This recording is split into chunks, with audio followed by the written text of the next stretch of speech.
समुद्र में उठने वाली लहरों के सामने किनारे पर एक गुरु का बड़ा ही अद्भुत आश्रम था। जितना अनुभूति आश्रम था उससे कहीं ज़्यादा अद्भुत वहाँ पर रहने वाले गुरु जी थे। उस सन्यासी ने अपना पूरा जीवन विज्ञान और अध्यात्म के नाम पर लिख दिया था। संध्या समय पास के ही गांव से कुछ युवक उस सन्यासी के पास उपदेश सुनने के लिए उसके आश्रम में पहुंच जाते थे। एक दिन संध्या उपदेश में एक युवक ने गुरु जी से एक सवाल किया।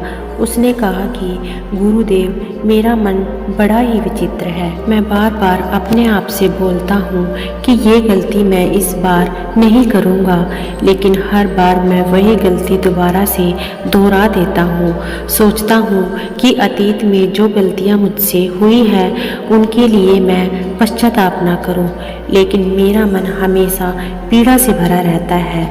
आप कहते हैं कि ध्यान सब दुखों को मिटा देगा, लेकिन मैं हर रोज़ ध्यान करता हूँ, लेकिन उस ध्यान का मुझे कोई फ़ायदा नहीं मिलता।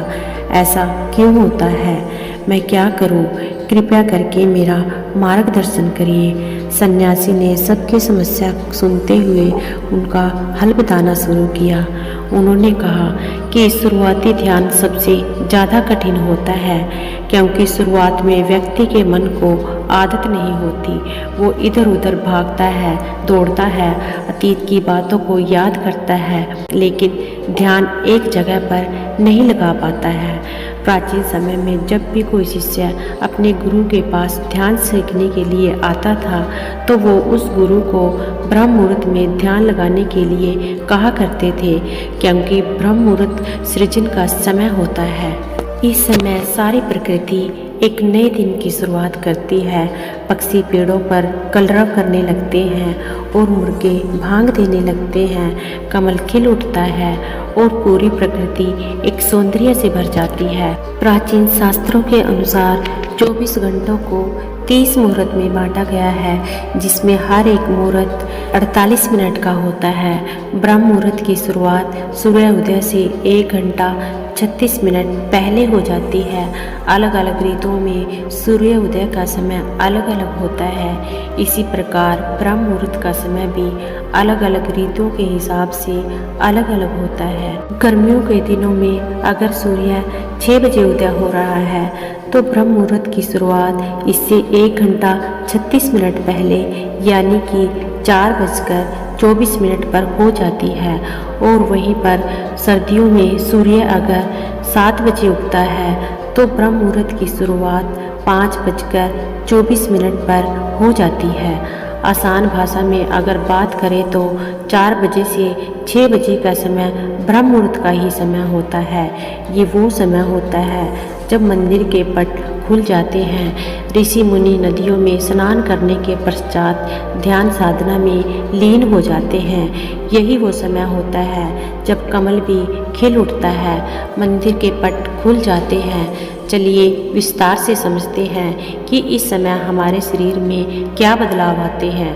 आयुर्वेद का कहना है कि मनुष्य का शरीर 3 ऊर्जाओं से यानी कि 3 दोषों से बना होता है, वात, पित्त और काव। यही तीनों ऊर्जा ये हमें पूरी तरह से संचालित करती है। अगर इन दोषों का संतुलन हमारे शरीर में बिगड़ने लगता है तो हम तरह तरह की बीमारियों से ग्रस्त हो जाते हैं। इन तीनों में से सबसे मुख्य ऊर्जा होती है वात की। वात का संतुलन बिगड़ने से हमारे शरीर में 80 तरह की बीमारियां जन्म लेती हैं। पित्त का संतुलन बिगड़ने से 40 और कफ का संतुलन बिगड़ने से 20 तरह की बीमारियां जन्म लेती हैं।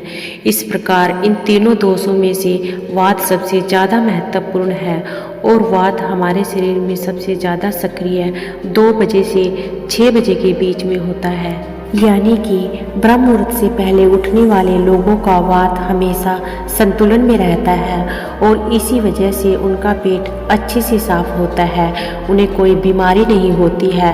वो हमेशा ऊर्जा से भरे रहते हैं। उनका मुख कमल की तरह चमकता रहता है। उनमें असीम सौंदर्य पैदा हो जाता है। ब्रह्म मुहूर्त में उठने वाले लोग हमेशा आनंद में रहते हैं और किसी भी काम को वो ध्यान बना लेते हैं। जो भी बुद्धिमान होता है वो इस समय को व्यर्थ नहीं गंवाता है। अष्टांग हृदय जो कि आयुर्वेद की एक श्रृंखला है, उसमें लिखा हुआ है कि खुद को जानने के लिए सबसे योग्य समय ब्रह्म मुहूर्त का ही होता है। जो लोग ध्यान में गहरे उतरना चाहते हैं, खुद की खोज करना चाहते हैं, उन लोगों के लिए ब्रह्म मुहूर्त का समय किसी वरदान से कम नहीं होता है। ये वो समय होता है जब पूरी प्रकृति एक नई शुरुआत करती है। इसलिए जो अतीत होता है वो पीछे छूट जाता है। दिन में और किसी समय ध्यान करने से आपको विचार परेशान कर सकते हैं और आप ध्यान को नहीं लगा पाएंगे। लेकिन ब्रह्म मुहूर्त में जब दिन की शुरुआत होती है तो आपका मन और मस्तिष्क पूरी तरह से खाली होता है और ध्यान में उतर पाना उतना ही आसान होता चला जाता है। एक बार तथागत यानी कि बुद्ध के प्रिय शिष्य आनंद ने उनसे पूछा था कि हे तथागत, ब्रह्म मुहूर्त का समय आपके लिए कितना महत्वपूर्ण होता है। इस पर तथागत ने उत्तर दिया था कि जिस प्रकार मछली के लिए जल महत्वपूर्ण होता है, उसी प्रकार आनंद, ध्यान और शून्यता का जीवन जीने के लिए ब्रह्म मुहूर्त में सही समय पर जागना और जागने के बाद ध्यान में उतरना बहुत जरूरी होता है। अगर आपकी यात्रा आनंद की तरफ नहीं है, आप दुखों में, कष्टों में अपना जीवन जीना चाहते हैं, तो आपके लिए ब्रह्म मुहूर्त का कोई महत्व नहीं है। लेकिन अगर आप अपने जीवन में आनंद चाहते हैं, खुशी चाहते हैं, हमेशा ऊर्जा से भरा हुआ महसूस करना चाहते हैं, तो ये ज़रूरी हो जाता है कि बुद्धिमानों की तरह आपको भी ब्रह्म मुहूर्त का पूरा उपयोग उठाना चाहिए, भरपूर फ़ायदा उठाना चाहिए। सभी युवक ध्यानपूर्वक सन्यासी की बातें सुन रहे थे। सन्यासी ने ब्रह्म मुहूर्त पर वैज्ञानिक दृष्टिकोण पेश करते हुए सभी युवकों को बताया कि हमारे मस्तिष्क के ऊपरी हिस्से पर पीनियल नाम की एक ग्रंथि होती है, जो कि मेलाटोनिन नाम का एक हार्मोन रिलीज करती है, जो हमारे शरीर में आनंद की उत्पत्ति का कारण होता है। ये वही हार्मोन होता है जितने अच्छे से और जितनी ज़्यादा मात्रा में पीनियल ग्लैंड मेलाटोनिन नाम का ये हार्मोन रिलीज करती है, उतने ही आनंदित हम रहते हैं। लेकिन जैसे ही हम सूर्य के संपर्क में आते हैं तो ये मेलाटोनिन नाम का हार्मोन अपने आप ही नीचे गिरना चालू हो जाता है। और इसी वजह से जो लोग देर से उठते हैं, अक्सर ऐसे लोग बिना कोई कारण ही तनाव में रहते हैं। उन्हें खुद समझ में नहीं आता है कि उनके अंदर तनाव किस बात का है। छोटी छोटी बातों पर गुस्सा आना, चिड़चिड़ापन, ये सारे स्वभाव उनके अंदर पाए जाते हैं। शरीर और मन मस्तिष्क की ये सारी प्रक्रिया मेलाटोनिन नाम के हार्मोन का पीनियल ग्लैंड द्वारा ठीक से रिलीज ना हो पाना, इसी के कारण कुछ इंसानों का भाव ऐसा हो जाता है। ब्रह्म मुहूर्त के बाद का मुहूर्त समुद्रम नाम से जाना जाता है, जिसमें शरीर में और मन की मूवमेंट होती है। इस समय पीठ पर सूर्य की किरणें सीधी आती हैं और सेरोटोनिन नाम का एक हार्मोन रिलीज होता है, जो हमारे मन और मस्तिष्क में ऊर्जा पैदा करता है, एक ताजगी पैदा करता है, जिससे हम दिन के सभी काम कर पाते हैं। चरक संहिता में लिखा हुआ है कि जो व्यक्ति रोजाना ब्रह्म मुहूर्त में उठता है, उसकी उम्र बढ़ने की रफ्तार धीमी हो जाती है। यानी जिन लोगों के चेहरे पर समय से पहले झुर्रियाँ आने लगी, उनके बाल पकने लगे हैं, ऐसे लोग अगर नियमित रूप से ब्रह्म मुहूर्त में जागने का अभ्यास करें तो कुछ ही समय में वो पाएंगे कि उनके चेहरे की झुर्रियाँ और उनके बाल पूरी तरह से ठीक हो चुके हैं। एक युवक ने सन्यासी से सवाल किया कि गुरुदेव, कुछ लोग ब्रह्म मुहूर्त में नहीं उठ पाते हैं, ऐसे लोग किस प्रकार अमुहूर्त में उठने का अभ्यास कर सकते हैं? कृपया करके उसके बारे में मार्गदर्शन करें। सन्यासी ने कहना शुरू किया कि ब्रह्म मुहूर्त में जागने के लिए यह जरूरी हो जाता है कि पिछली रात्रि आप सही समय पर निद्रा में चले जाएं। अगर आप सही समय पर नींद नहीं लेंगे तो आप ब्रह्म मुहूर्त में पूरी ऊर्जा के साथ नहीं उठ पाएंगे। आप ब्रह्म मुहूर्त में उठने के बाद भी थका थका महसूस करेंगे। आपको नींद आएगी, झपकी आएगी और आप पूरी तरह से ध्यान नहीं लगा पाएंगे। इसलिए ज़रूरी हो जाता है कि ब्रह्म मुहूर्त के समय का पूर्णतः उपयोग करने के लिए आप योग निद्रा का अभ्यास करें। योग निद्रा में नींद गहरी होती चली जाती है और कुछ ही समय में आपकी नींद पूरी हो जाती है। युवक ने अगला सवाल पूछा कि गुरुदेव, ब्रह्म मुहूर्त में किस प्रकार की दिनचर्या का पालन करना चाहिए? सुबह उठते ही सबसे पहले क्या करना चाहिए और किस प्रकार ब्रह्म मुहूर्त के समय का पूरी तरह से उपयोग करना चाहिए? सन्यासी ने सबको चेतावनी देते हुए समझाया कि जितने भी योगी महात्मा होते हैं, सन्यासी होते हैं, वो ब्रह्म मुहूर्त में स्नान और शौच आदि करने के बाद सीधा ध्यान में बैठते हैं, क्योंकि इस समय ध्यान करना सबसे आसान होता है। विचारों का भटकाव सबसे कम होता है, क्योंकि इस समय दिन की शुरुआत हो रही होती है, नया सृजन हो रहा होता है। इस समय पूरा वातावरण शून्यता से भरा होता है, तो इस समय 15 मिनट का किया हुआ ध्यान पूरे दिन में 2 घंटे किए हुए ध्यान के बराबर होता है।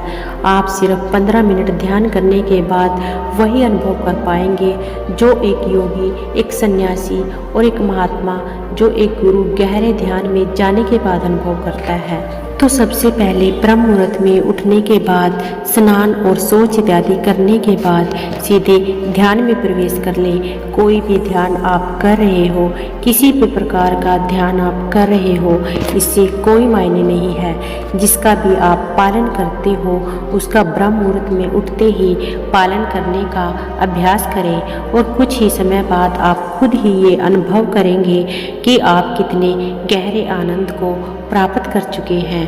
आप इतने गहरे ध्यान को कभी अनुभव नहीं कर पाएंगे जितना गहरा ध्यान आप ब्रह्म मुहूर्त में अनुभव कर सकते हैं। जिन लोगों ने ध्यान की यात्रा की सिर्फ शुरुआत ही की है या फिर जो शुरुआत करना चाहते हैं, उनके लिए तो ब्रह्म मुहूर्त का बहुत ही वरदान साबित होगा। सन्यासी ने चेतावनी देते हुए बताया कि कुछ लोग ब्रह्म मुहूर्त में जागने के बाद भी उस समय का सही उपयोग नहीं करते हैं। कुछ लोग अपना मोबाइल फ़ोन यूज़ करने लगते हैं, तो कुछ लोग किसी से बातें करने लगते हैं। लेकिन इस समय अगर आपका टहलने का मन हो रहा है तो ध्यान करने के बाद तो आप अपने चप्पल या जूते निकाल कर हरी घास पर घूमें। इससे आपकी त्वचा और आपकी आँखों पर बहुत ही लाभकारी फायदे मिलेंगे। ध्यान और योग आसन करने के बाद एक व्यक्ति को शारीरिक अभ्यास जरूर करना चाहिए ब्रह्म मुहूर्त में, क्योंकि ब्रह्म मुहूर्त में जब हमारे शरीर से पसीना निकलता है तो हमारे रक्त शुद्ध वायु यानी कि ऑक्सीजन पहुंचती है, जो हमारे रक्त संचार को बेहतर कर देती है और हमारे शरीर की सारी गंदगी बाहर आ जाती है। शारीरिक अभ्यास करने के बाद आप पूरे दिन चुस्त रहेंगे। आप बिल्कुल भी आलस्य नहीं करेंगे, थका थका महसूस नहीं करेंगे। जिससे भी मिलेंगे जिंदा दिली से मिलेंगे। लोग खुश हो जाएंगे आपके पास बैठकर, आपसे बातें करके लोग मंत्रमुग्ध हो जाएंगे। और यही सफलता का सबसे बड़ा मंत्र होता है। जो लोग सुबह उठकर ध्यान और शारीरिक अभ्यास मात्र कर लेते हैं, वो जीवन में बड़ी बड़ी उपलब्धियां हासिल कर लेते हैं। आखिरी में सन्यासी ने सभी युवकों को समझाते हुए कहा कि ब्रह्म मुहूर्त का समय हमारे जीवन का सबसे कीमती समय होता है, इसलिए इस समय को दूसरी गतिविधियों में बर्बाद मत करो। इस समय को तुम अपनी आध्यात्मिक और मानसिक उन्नति के लिए बहुत अच्छे से इस्तेमाल कर सकते हो और इसका सदुपयोग कर सकते हो। इसके बाद सन्यासी सभी को प्रणाम करके वहाँ से प्रस्थान कर गए। तो दोस्तों, उम्मीद करती हूँ कि आपको इस कहानी से अच्छी सीख मिली होगी। यह कहानी आपको कैसी लगी कमेंट बॉक्स में कमेंट करके ज़रूर बताएं।